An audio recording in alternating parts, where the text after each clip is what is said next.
Hey, welcome to lesson number 5. We're moving right along in our SQL journey. We're going to continue staying focused on the data manipulation language. If you felt that lesson 3 and 4 was a lot to take in, I recommend that you continue asking questions of the database and continue working on the select statement. It certainly takes time to grasp all of the ways you can use the select statement. I know that lessons were a little bit longer than our normal ones, and this one will be much shorter.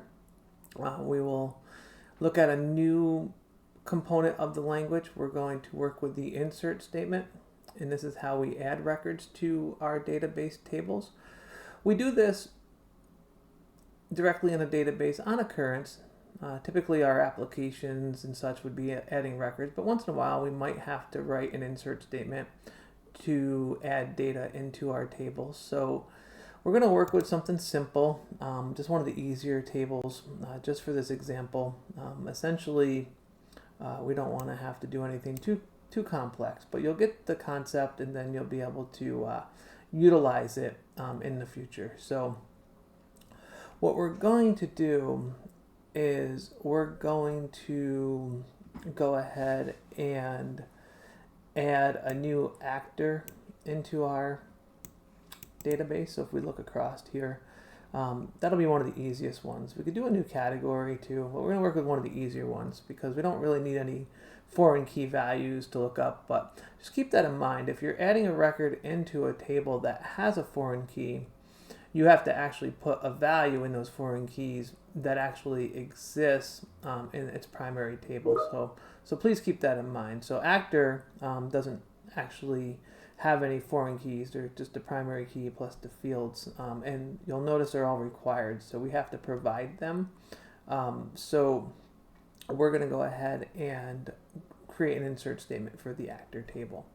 So going back to our query here, what we're going to do is we're going to do insert into the table name, which is actor, and we're going to list the fields. Okay, so it's going to be actor ID, I believe. Let's just double check. Always good to check our diagram. So it's actor underscore ID, and then it's going to be first name and last name. And you're going to see, depending upon your database, depending upon how this database is set up and how the actor ID is defined, if it's going to actually allow us to put in the actor ID or not. And we're going to go with the values next, okay? Now, we have to put in an ID potentially. If it's an auto increment, it may not be required.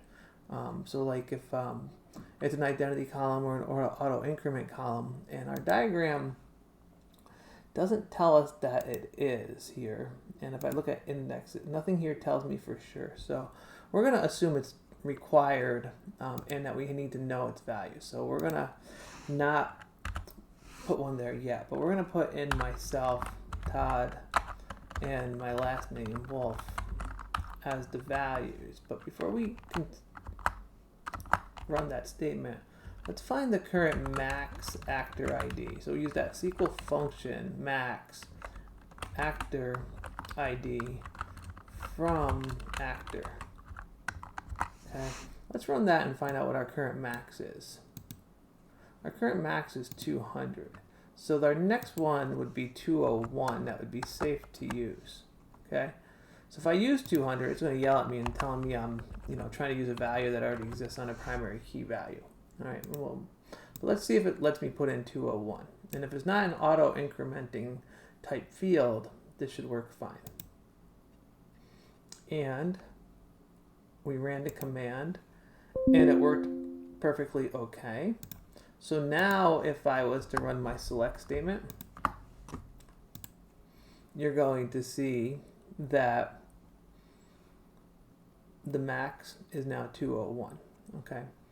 Let's look at a few different error messages with an insert statement, just so in case you ever run into this in the future, and we'll wrap up this lesson.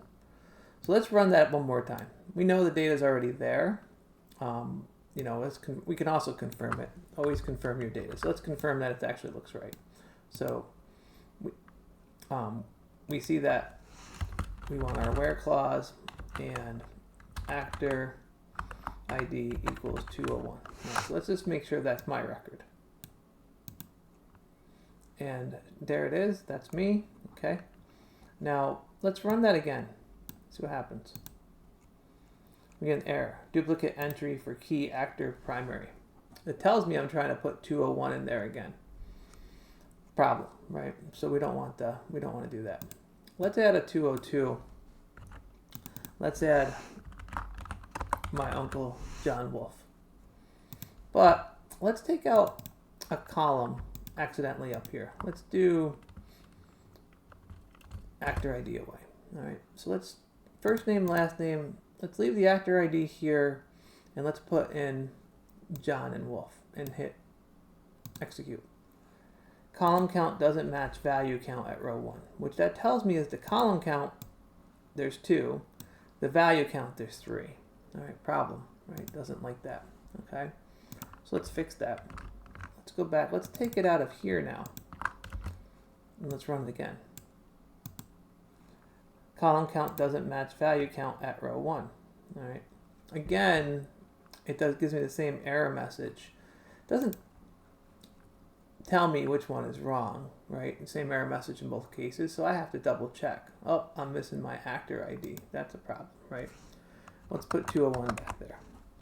And let's try it one more time. Well, we know it's a different name, but again, we'll get that error because 201 is still the same. Okay. Let's leave out that primary key and let's see how it behaves.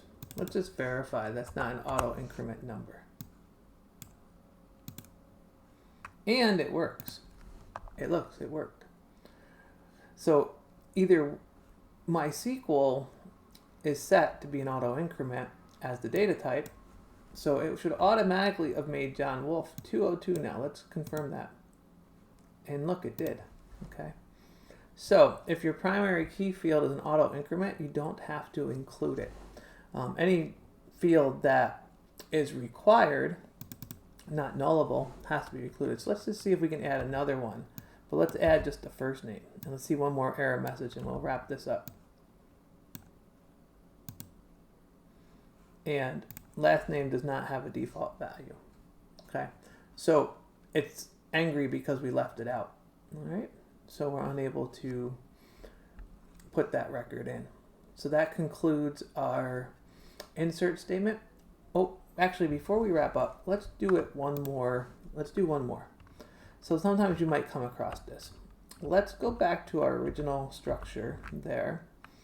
And let's take out the field list. I don't like this approach, but this can be done. Let's make this 202. And let's see if it works. So we don't have the field list, but let's do the values. And I'll explain this to you. And see if it works. No, it did not actually work. Okay. And some languages, this would actually work, or in some versions of SQL, where you don't specify your column list. The reason I don't like this, if it did work, is that if you ever change your structure, you'd have a problem. Your statements would be bad. So this is a shorthand way. SQL Server used to support this. MySQL apparently doesn't. I don't know if it ever used to, but it doesn't support it currently. So that's good. All right, so let's go back and let's see one other thing. Let's do this.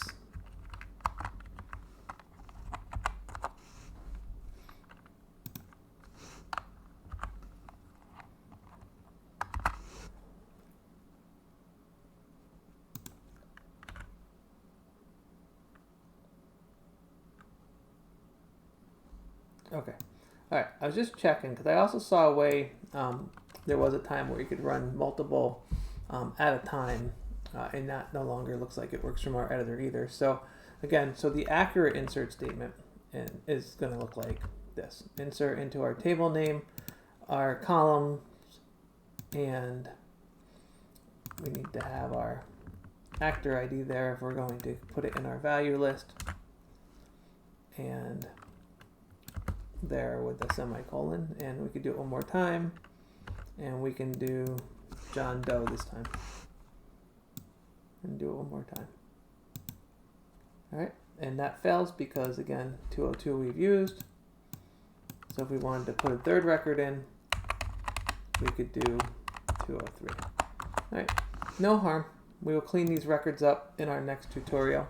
But now you see some examples, you see some error messages, and you can troubleshoot using the insert statement. Hope you found this lesson helpful. Any questions, put them in the comments. Thank you.